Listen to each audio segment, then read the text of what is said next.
Hello everyone, आप देख रहे हो कॉमर्स स्टडी XYZ चैनल। तो मेरी प्रीवियस वीडियो में हमने कवर किया था फॉर्मेट ऑफ ट्रायल बैलेंस। तो मेरी आज इस वीडियो में हम कवर करेंगे ट्रायल बैलेंस का एक प्रैक्टिकल क्वेश्चंस जो मैं आपको विथ सॉल्यूशंस करके बताऊंगा, जिससे आपके ट्रायल बैलेंस के सारे डाउट्स क्लियर हो जाएंगे। तो शुरू करते हैं हम अपना न्यूमेरिकल क्वेश्चन। सबसे पहले देखो, आपके सामने एक स्टेटमेंट मैंने दी है जिसमें आपको बताया गया है डिफरेंट ट्रांजैक्शंस। अब हम इन ट्रांजैक्शन को समझकर ट्रायल बैलेंस की डेबिट और क्रेडिट साइड में शो करेंगे। याद रखना, आपका आंसर तब करेक्ट आएगा जब आपकी दोनों जो साइड्स है डेबिट और क्रेडिट का बैलेंस सेम आएगा। सबसे पहले आप देखो, कैश इन हैंड, ये हमारा एक एसिड है क्योंकि जो चीज़ आई है उसको हम डेबिट साइड लिखेंगे।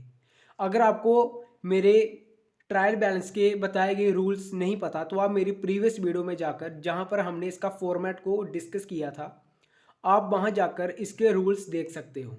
लेकिन फिर भी मैं आपको एक बार इसके रूल बता देता हूं। इसके दो रूल्स होते हैं। आपको डेबिट साइड में सारे एसिड्स और एक्सपेंसेस को डेबिट करना है, और क्रेडिट साइड में आपने सारी इनकम्स और आपकी लायबिलिटी को क्रेडिट करना है। तो आई होप आपको समझ आ गया होगा जो इसके रूल्स हैं। सबसे पहले आप देखो, कैश इन हैंड, ये आपको क्या करना होगा, डेबिट साइड। सबसे पहले आप फॉर्मेट देखो ट्रायल बैलेंस का। ये मैंने आपके सामने ट्रायल बैलेंस का फॉर्मेट पहले से ड्रॉ कर लिया है, जिसमें मैंने आपकी जितनी भी ट्रांजैक्शंस है उनको एक साइड में लिख लिया है। सबसे पहले आप देखो कि मैंने जहाँ पर लेजर अकाउंट्स देखा है, मैंने जहाँ पर लेजर अकाउंट लिखा है, इसका मतलब कि मैंने जितनी भी ये जो एंट्रियाँ उठाई हैं ये लेजर अकाउंट्स बनाने के बाद उठाई हैं। आप देख सकते हो, जब भी आपने न्यूमेरिकल को शुरू करना है आपने सभी ट्रांजैक्शन को, जैसे हमें जो स्टेटमेंट दी है उसी को पहले आपको अपनी कॉपी में लिख लेना है। फिर आपको एक एक ट्रांजैक्शन को रिकॉर्ड करना है, और उस ट्रांजैक्शन को समझकर आपको डिसाइड करना है कि कौन सी ट्रांजैक्शन को हम डेबिट करेंगे और किस ट्रांजैक्शन को हम क्रेडिट करेंगे। सबसे पहले आप देखो, कैश इन हैंड। आपको जहाँ पर कैश इन हैंड कितने का दिया है, 9050 का। Cash in hand debit side में शो किया जाता है, तो इसकी अमाउंट हम डेबिट साइड में शो कर देंगे। कितना है, 9050।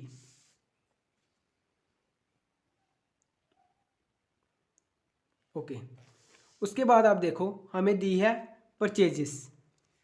परचेजेस हमारे क्या हैं, खर्चे, एक्सपेंसेस, और एक्सपेंसेस को हम क्या करते हैं, डेबिट 50,650, तो इसको हम लिखेंगे डेबिट साइड में।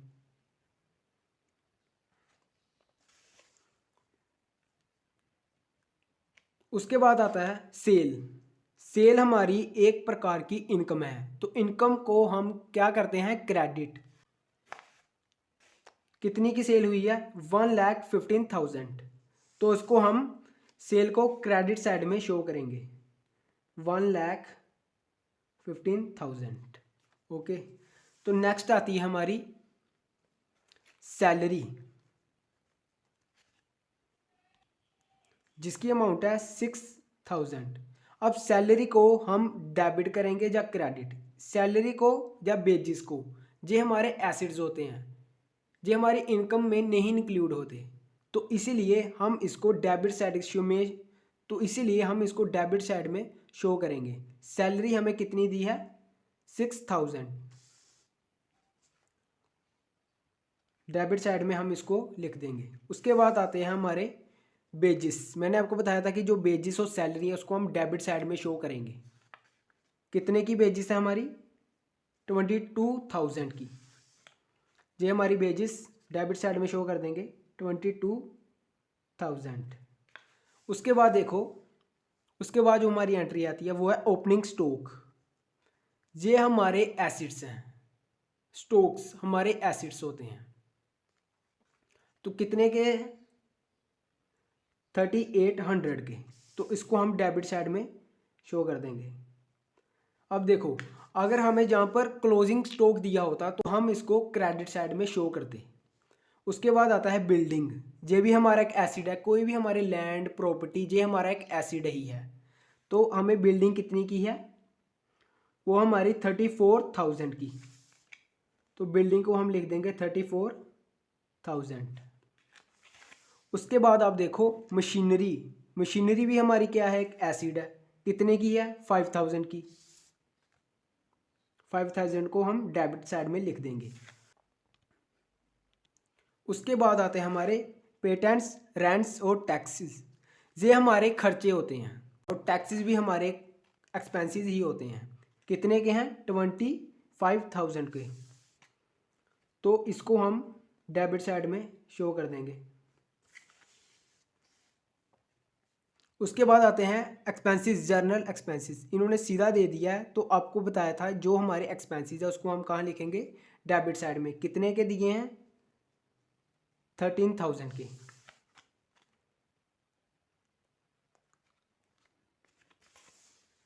उसके बाद आते हैं हमारे डेटर्स। ये हमारे एक तरह के एसिड्स होते हैं जिन्होंने हमें पैसे देने होते हैं। तो ये हमारे कितने हैं, 28,700। 28,700। उसके बाद आप देखो सन्ड्री क्रेडिटर्स। क्रेडिटर्स हमारे वो होते हैं जिनको हमने पैसे देने होते हैं। ये हमारी लाइबिलिटीज़ होती है, तो लाइबिलिटी को हम क्रेडिट साइड में शो करते हैं। कितने के हैं, 26,000 को क्रेडिट साइड में शो करेंगे।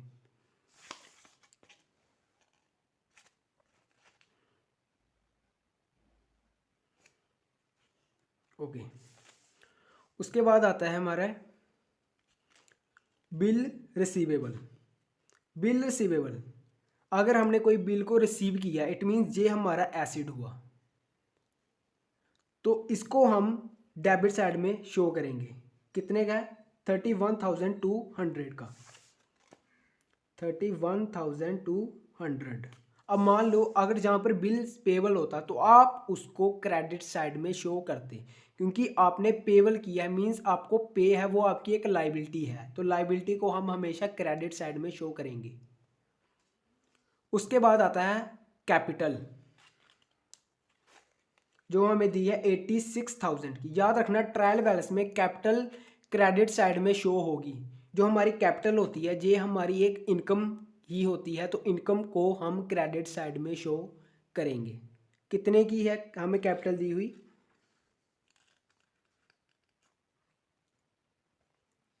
86,000 की। जो इसके बाद हमारी नेक्स्ट एंट्री आती है हमारे बैड डेटर्स। इसको हम डेबिट साइड में शो करेंगे। अगर इसकी जगह प्रोविजन ऑफ बैड डेट्स होता तो हम इसको क्रेडिट करते। बैड डेटर्स हमारे ऐसे डेटर्स होते हैं जिन्होंने हमसे कर्जा लिया होता है लेकिन उसको पे अभी तक नहीं किया होता, तो ये भी हमारा एक तरह का एक्सपेंसेस ही माना जाता है, मीन्स खर्चा ही माना जाता है। तो हम खर्चे को हमेशा डेबिट साइड में शो करेंगे। बैड डेटर्स कितने हैं हमारे, 1,000 के।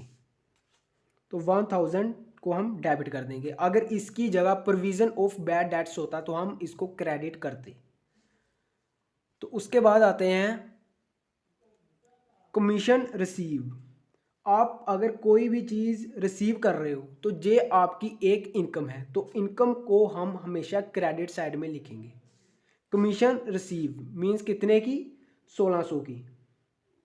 उसके बाद आप देखो डिस्काउंट रिसीव। अगर आपको कोई डिस्काउंट रिसीव हो रहा है, मिल रहा है, तो ये भी आपकी इनकम में ही इसको जोड़ा जाएगा, तो इसको भी हम क्रेडिट साइड में ही शो करेंगे। कितने की है, 800 की।